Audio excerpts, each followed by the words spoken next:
এমনও জীবন করিও গঠন, মরিলে তুমি হাসিবে কাঁদিবে ভুবন। এমন জীবন যদি করতে পারে মানুষ, ও ভাই এমন জীবন কেমন জীবন? আপনি আমি যখন মারা যাব, আপনি আমি যখন ঈমান নিয়ে মৃত্যুবরণ করব, আত্মীয় স্বজন সন্তান ছেলে মেয়েরা কান্নাকাটি করবে, ও বাবা তুমি এতিম করে কোথায় যাও। আর আপনি আমি যদি ঈমান নিয়ে মৃত্যুবরণ করি, তাহলে আপনি আমার সামনে ফেরেশতারা জান্নাতের যে নাজ নেয়ামত রয়েছে, এই নাজ নেয়ামতগুলা আমাদের চোখের সামনে ধরবে। আপনি আমি হাসবো, আপনি আমি হাসবো আর বলবো কান্নাকাটি করো না। কেন করবো না সেটাও তো বলতে পারে না, কারণ চোখ বন্ধ হয়ে গেলে মানুষের রুহ চলে যায়। রুহটা আসমানের মধ্যে ঘুরতে থাকে ঘুরতে থাকে। আরেক বর্ণায় আছে আল্লাহ তাআলার 70,000 ফেরেশতা মালাকুল মউত তার জানটাকে যদি জান্নাতি হয়, তাহলে তার রুহটাকে ইল্লিন অর্থাৎ জান্নাতের পাশে ইল্লিন নামের একটা জায়গা রয়েছে, ওই জায়গার মধ্যে রাখা হয়। আর যদি জাহান্নামী হয়, ফাসিক ফুজ্জার হয়, তার রূহটাকে সিজ্জিন অর্থাৎ সপ্তম জমিন অর্থাৎ মাটির নিচে বায়। সিজ্জিন নামক একটা জায়গা রয়েছে, যেখানে হচ্ছে জাহান্নাম। এই জন্যে দেখবেন বিভিন্ন ভিডিওর মধ্যে বিজ্ঞানীরা মাঝে মধ্যে ক্যালকুলেটর দিয়ে দেখে যে যত মাটির নিচে যায় তত খালি মানুষের কান্নার আওয়াজ আসে কি আসে? কান্নার আওয়াজ আসে। তারা তো বুঝতে পারে না কেন মাটির নিচ থেকে কান্নার আওয়াজ আসে। মুফাসসিরে কেরাম বলেন, আল্লাহ তাআলা বলেন, ও দুনিয়ার মানুষ, জমিনের নিচে সপ্তম জমিনের নিচে হচ্ছে জাহান্নাম। ওই জাহান্নামের পাশে হচ্ছে সিজ্জিন নামক একটা জায়গা আল্লাহ তাআলা রেখেছে। প্রত্যেকের রূহটাকে যদি জাহান্নামী হয়, তার রূহটাকে নিয়ে যাওয়া হয়। অতএব ওই জান্নাতি ব্যক্তির পাশে আসবে, এসে বলবে আয় আয় আয় উদখুলুল বাব, আমার দরজা দিয়ে ঢুকো। ওই ব্যক্তি বলবে কান্নাকাটি করো না, আমি এখন আমাকে তোমরা কবরস্থ করো, সঙ্গে সঙ্গে কবরস্থ করো, দেরি করো না। কিছু কিছু মানুষ আছে বলে আমার সন্তান বিদেশের বাড়িতে থাকে, তার বাবাকে দেখাতে হবে। না না, তার জন্য রাখলে কি জান্নাতে যেতে পারবে? জান্নাতে যেতে পারবে? আর আপনি যদি ব্যক্তি যদি জান্নাতি হয়, লাশটা কবরে রাখার পর 40 কদম যখন আপনি আমি চলে আসবো, ওই ইল্লিন নামক জান্নাতের পাশে যে জায়গা রয়েছে, এখান থেকে তার রূহটা তার ভিতরে দেওয়া হবে আর তাকে প্রশ্ন করা হবে। প্রশ্ন করার পর যদি প্রশ্নের উত্তর দিতে পারে, আল্লাহ তাআলা আবার ঠিক তাকে ইল্লিন নামক স্থানের মধ্যে নিয়ে তাকে তার রূহ দিয়ে তার বডিটা বানিয়ে আল্লাহ তাআলা জান্নাতের পাশ থেকে জান্নাত থেকে একটা দরজা খুলে দিবেন। দরজা খুলে দেওয়ার মালিক কে? মুহাম্মদে বলেন কে? জান্নাত থেকে জানলা বা দরজা খুলে দিবি, ওই ব্যক্তি আরামসে ঘুমাবে। ঘুমে থেকে উঠে ফেরেশতাকে বলবে, ও আল্লাহর ফেরেশতা, বলো তার কতদিন ঘুমাতে হবে? আমার তো পিঠ ব্যথা হয়ে যাচ্ছে, আমার আর ঘুমাতে ভালো লাগে না। আল্লাহ তাআলা কিয়ামত কবে ঘটাবেন? এমন সময় ফেরেশতা বলবি, ওরে আল্লাহর বান্দা, মাত্র তুমি 50,000 বছর ঘুমাইছো। সুবহানাল্লাহ পড়ে। কত হাজার বছর? 50,000 বছর ঘুমাইছো। কই না, আমি তো এই মাত্র ঘুমিয়েছি। সুবহানাল্লাহ পড়েন। দেখবেন দুহলান যখন নতুন জামাই বিয়ে করে বাসর রাত্রে ঘুমায়, সকালবেলা ডাক দেয়, ডাক দিলে কই এই মাত্র ঘুমাইছে, ডাক দিচ্ছে। অথচ সারা রাত্রি ঘুমাইছে, কিন্তু এমন আরামের ঘুম দেয়, আরামের ঘুমের ঠেলায় কইতেছে যে না, আমার তো মাত্র ঘুমিয়েছে। আল্লাহু আকবার বলেন। দুনিয়ার যদি সিস্টেম এমন হয়, তাহলে জান্নাতের মধ্যে বান্দা যখন ইল্লিনের স্থানের মধ্যে থাকবে, ওই ইল্লিনের মধ্যে থাকার পর 50,000 বছর ঘুমানোর পর বলবে, আমি তো মাত্র ঘুমিয়েছি, আমাকে কেন ডাক দিলা? সুবহানাল্লাহ পড়ে। ফেরেশতা বলবে এখনো কিয়ামত হবে না, ঘুমাও ঘুমাও। এইভাবে ঘুমাতে ঘুমাতে আরো 50,000 বছর চলে যাবে। সুবহানাল্লাহ পড়ে। আল্লাহ তাআলা জান্নাতের বর্ণনা দিতে গিয়ে বলেন দুনিয়া একটু কষ্ট কর। মসজিদের মধ্যে এসি নাই, বিভিন্ন মসজিদে এসি আছে, আছে কি আছে না? মসজিদের মধ্যে এসি নাই, গরমের মধ্যে তোমার মাথা থেকে পা পর্যন্ত ঘাম বের হয়। তুমি যখন সুবহানা রাব্বিয়াল আলা সিজদার মধ্যে বলো, আল্লাহ বলেন ওরে বান্দা তুমি আমার প্রশংসা করেছো, আমি বড় বড়ত্ব প্রশংসা করেছো। বড়ত্ব প্রকাশ করার কারণে আল্লাহ তাআলা বলেন তোমার জান্নাত এমন জান্নাত পাইবা যেই জান্নাত দুনিয়ার কেউ দেখে নাই। শোনা পড়ে, চোখ বন্ধ হওয়ার সঙ্গে সঙ্গে আপনি আমাকে জান্নাতুল ফেরদাউসে ঢুকায় দেওয়া হবে। শোনা পড়ে। এই জন্যে মুমিন হওয়ার দরকার আছে কি আছে না? এই জন্য কবে এমন জীবন করিয়া গঠন, মরলে তুমি হাসিবে কাঁদিবে ভুবন, তুমি হাসবা পৃথিবীর সব মানুষ কান্না করবে। আলী রাদিয়াল্লাহু তাআলা আনহু উনি যে রাজ্যের প্রধান ছিলেন, উনিও গাছের নিচে ঘুমাচ্ছে। গাছের নিচে ঘুমাচ্ছে, এমন সময় এক ইহুদি এসে তরবারি ধরে বলতেছে, এই আলী, এখন তোমাকে কে বাঁচাবে? আমার হাত থেকে তোমাকে কে বাঁচাবে? তখন হযরত আলী রাদিয়াল্লাহু তাআলা সঙ্গে সঙ্গে বললেন, এই মুহূর্তে আমার আল্লাহ আমাকে বাঁচাবে। আর একটু জোরে বলেন না, কেমন ঈমান ছিল! এই কথা বলার পরে এখন ইহুদির হাতে যে তরবারি ছিল, সঙ্গে সঙ্গে থরথর করে হাত কেঁপে মাটির মধ্যে পড়ে। সুবহানাল্লাহ। পড়ে যাওয়ার পরে এখন আলী রাদিয়াল্লাহু তাআলা তরবারিটা হাতে নিয়ে বললেন, তুমি এখন বলো তোমাকে কে বাঁচাবে? এখন ইহুদি নাসারাকে বলবে যে আল্লাহ বাঁচাবে, নাকি বলবে ও লাত উজ্জা মানা মূর্তির কথা বলবে? কারণ ওরাও জানে এই বিপদের সময় মূর্তিরও বাঁচাইতে পারে না। হযরত আলী রাদিয়াল্লাহু তাআলা আনহু যখন ইহুদিকে বলল, এই বলো তোমাকে এখন কে বাঁচাবে, তখন আর ওই ইহুদি বলে না যে আমার মূর্তি, আমার লাত মানা উজ্জা বাঁচাবে, এটা আর বলে নাই। এখন ক্ষমতা হচ্ছে তোমার হাতে, অর্থাৎ তুমি বাঁচালে আমি বাঁচবো, আর তুমি মারলে আমি মরবো। আল্লাহু আকবার বলেন।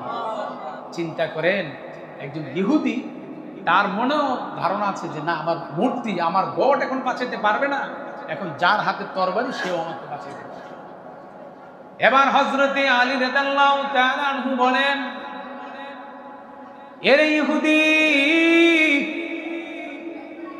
তোমাকে কে বাঁচাবে? তুমি বলছো আমি বাঁচাবো,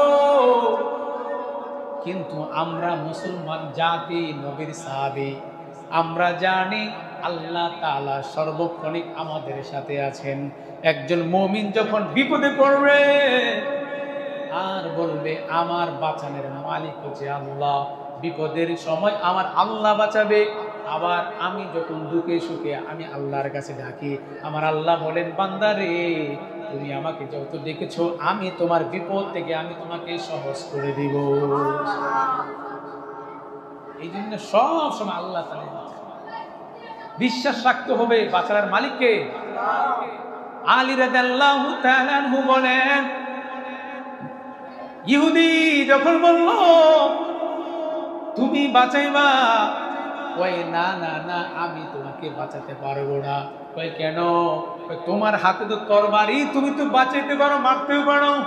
কই না না না, আমার আল্লাহ তাআলা তোমাকে বাঁচাবে। সুবহানাল্লাহ। এই কথা বলার পর সঙ্গে সঙ্গে ইহুদি বলে, এরে আলী, তুমি আমাকে কালেমা পড়ায়া মুসলমান বানায়া দাও, কালেমা পড়ে মুসলমান বানায়া দাও। এদের বিশ্বাস।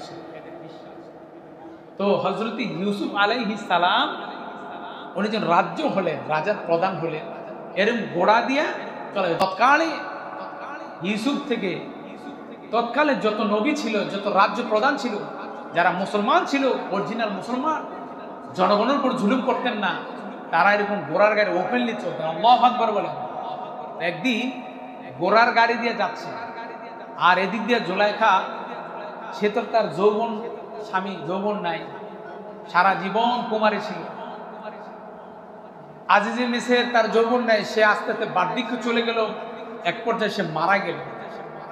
মারা যাওয়ার পরে এখন জুলাইখা সে কি করতেছে, সেও এরকম দিন রাত 24 ঘন্টা খালি সুবহানাল্লাহ সুবহানাল্লাহ আমরা জপি কি জপি না, আর সে গেল ইউসুফ ইউসুফ ইউসুফ কি বলে, হ্যাঁ ইউসুফের জপমালা করে। তো জপমালা করতে করতে এমন পাগল হয়ে গেছে, মহিলা আসলেই পাগল হয়ে গেছে, জীর্ণ শীর্ণ হয়ে গেছে, শুক্লা যে বিশ্ব সুন্দরী ছিল এই মহিলা একবারে কালো হয়ে গেছে, দেখার মতো নয়। তো ইউসুফকে দেখা এক নজর দেখার জন্যে রাজ্যের প্রধান যেদিক দিয়ে চলাফেরা করে ওইখানে একটা কুড়ে ঘর বানিয়েছে, এরকম পাতা টাতা দিয়া ইত্যাদি দিয়া কুড়ে ঘর বানিয়ে এখানে বসবাস করে আর সারাদিন ইউসুফ ইউসুফ জপমালা করে।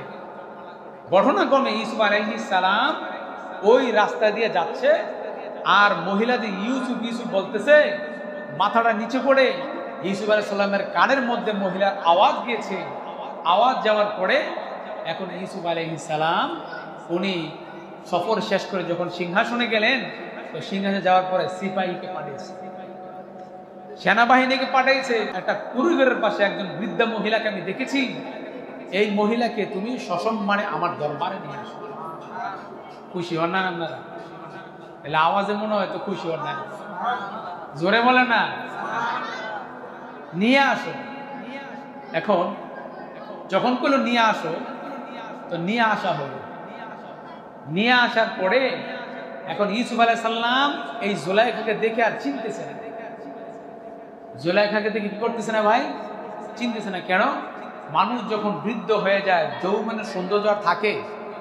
কথা বুঝেন না, যৌবনের সৌন্দর্য থাকে থাকে না। হযরত ইউসুফ আলাইহিস সালামের জন্য জুলাইখা কান্না করতে করতে অন্ধ হয়ে গেছে, বৃদ্ধ হয়ে গেছে, তার চোখ দুইটা একবার অন্ধ, কালো হয়ে গেছে। ঝুপড়ি গড়ের মধ্যে বসে বসে ইউসুফ ইউসুফ খালি জপমালা করে। এবার ইউসুফ আলাইহিস সালামের সিপাহী তাকে সসম্মানে ধরে যখন রাজ্যের প্রধান ইউসুফ আলাইহিস সালামের সিংহাসনের পাশে বসালো, এমন সময় ইউসুফ আলাইহিস সালাম চোখ দুইটা খুলে তার দিকে তাকায়া চিনতে পারে না। সুবহানাল্লাহ, চিনতে পারে না। আল্লাহ তাআলার কুদরতে হযরত ইউসুফ আলাইহিস সালামের কাছে যখন জুলাইখা গেল, জুলাইখা যাওয়ার পর ইউসুফ আলাইহিস সালাম যখন তার দিকে তাকিয়েছিল, ভাই অন্ধ মহিলা এত বছর অন্ধ, ইউসুফ আলাইহিস সালামের সামনে যাওয়ার পর আল্লাহ তাআলার কুদরতি ভাবে ওই জুলাইখার চোখ দুইটা ভালো হয়ে গেছে। আর একটু জোরে বলেন না। চোখ দুইটা যখন ভালো হয়ে গেল, এবার জুলাইখাকে ইউসুফ বলতেছে। আর জামি রহমতুল্লাহ আলাইহি বলেন, গরফত শাহেদে ওয়ালাদ দার সে শান, গরফরে শাহেদে ওয়ালাদ দরকাশ, মোর করবায়াত একদর ফারাশ, মোরা একবার একদে বরদান ফারমাস। আর জামি রহমতুল্লাহ আলাইহি বলেন, হযরত ইউসুফ আলাইহিস সালামের দিকে জুলাইখা তাকিয়ে বলতেছে, এর নিমু খারাপ, তুমি আমাকে চিনতে পারতেছো না? আমি জুলাইখা আমার যৌবনহীন স্বামীর কাছে থাকার পরও আমি তোমার জন্য পাগল ছিলাম, আমি তোমাকে এত মহব্বত করেছি। বাজারের মধ্যে তোমার যখন বিক্রির জন্য ঘোষণা হয়ে গেল, মিশরে যখন ঘোষণা হয়ে গেল, আমি শুনতে পেরেছি হাজা গোলাম, সুন্দর একটা গোলাম বাচ্চা বিক্রি হবে। আমি আজিজ মিসর আমার স্বামীকে বললাম, ও আজিজ মিসর, তুমি মিশরের বাজারে যাও, বাজারে গিয়ে ওই গোলামটাকে তুমি তোমার সবচেয়ে দামি স্বর্ণ মুদ্রা দিয়ে তুমি ক্রয় করো। আর একটু জোরে বলেন না।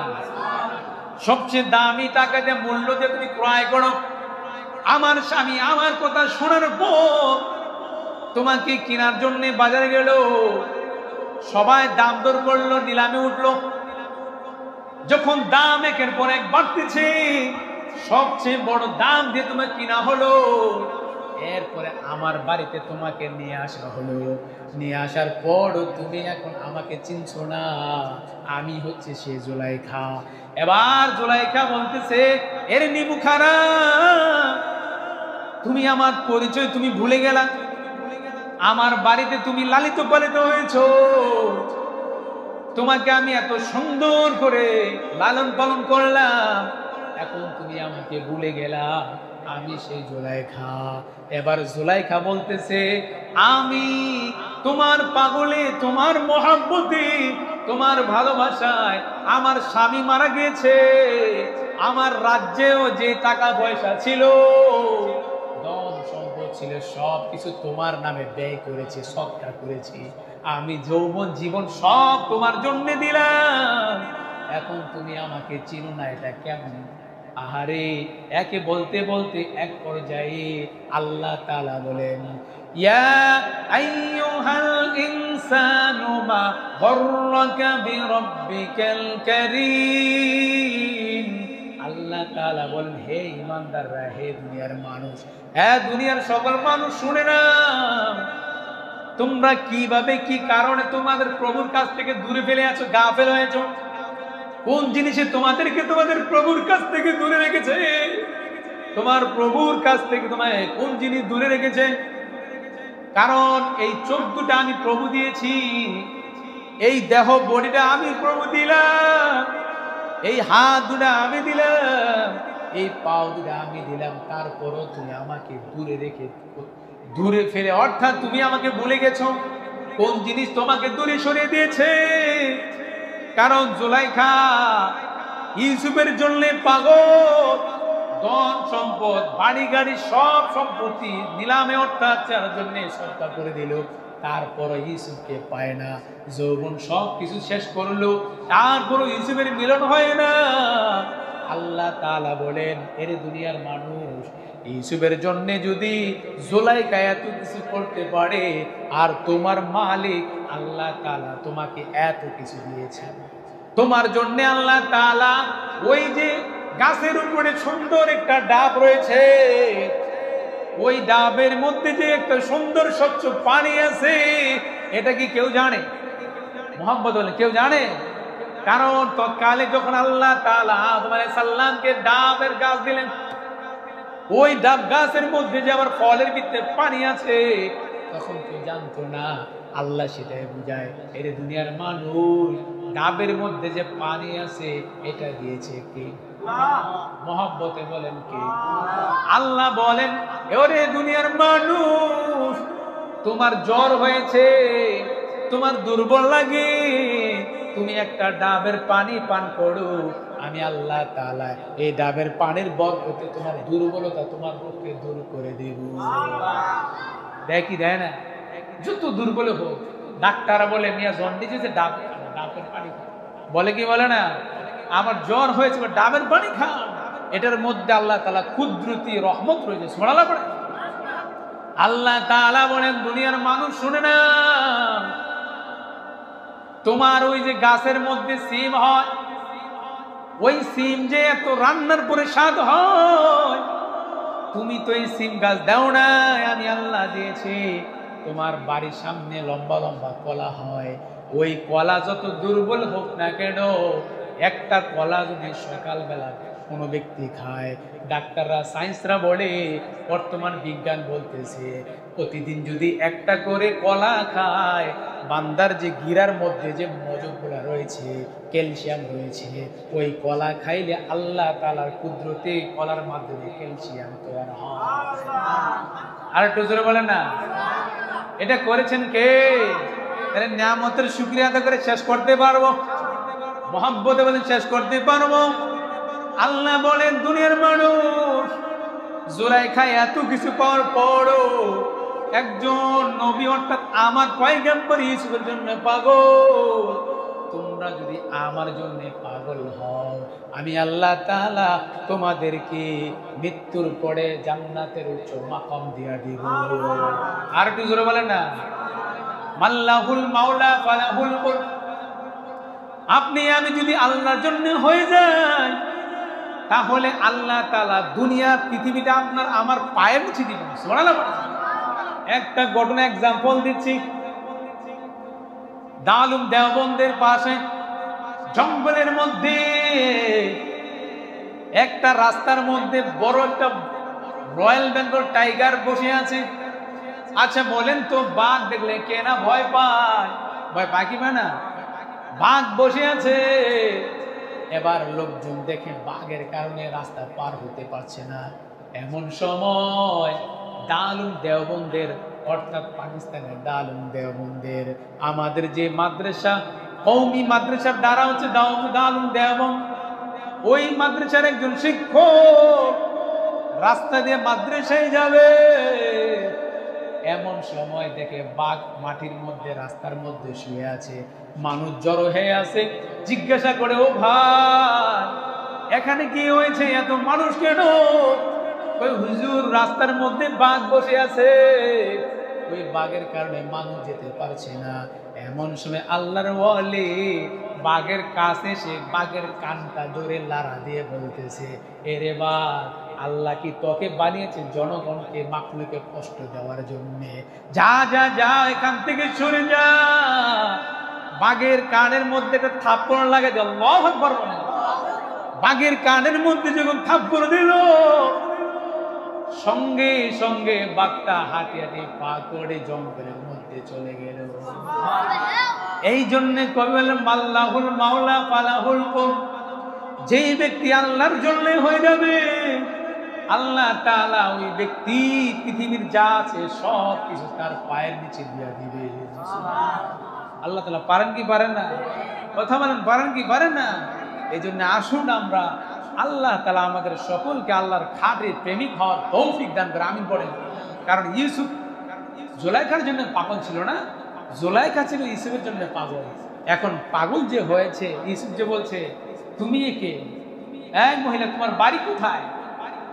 তুমি কোথায় থেকে এসেছো? এখন জুলাইখা বলতেছে যে, তুমি আমাকে চিনছো না নিমু খারাম, আমি এত কিছু করলাম তোমার জন্যে।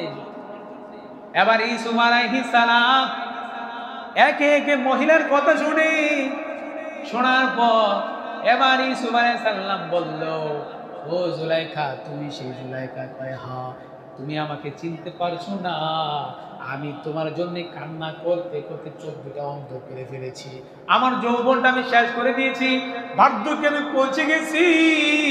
তারপরও আমাকে তোমার এখন ভালো লাগবে না, কিন্তু আমি যে তোমাকে প্রথম থেকে ভালোবাসি, মৃত্যু পর্যন্ত আমি তোমাকে ভালোবেসে যাব। সুবহানাল্লাহ।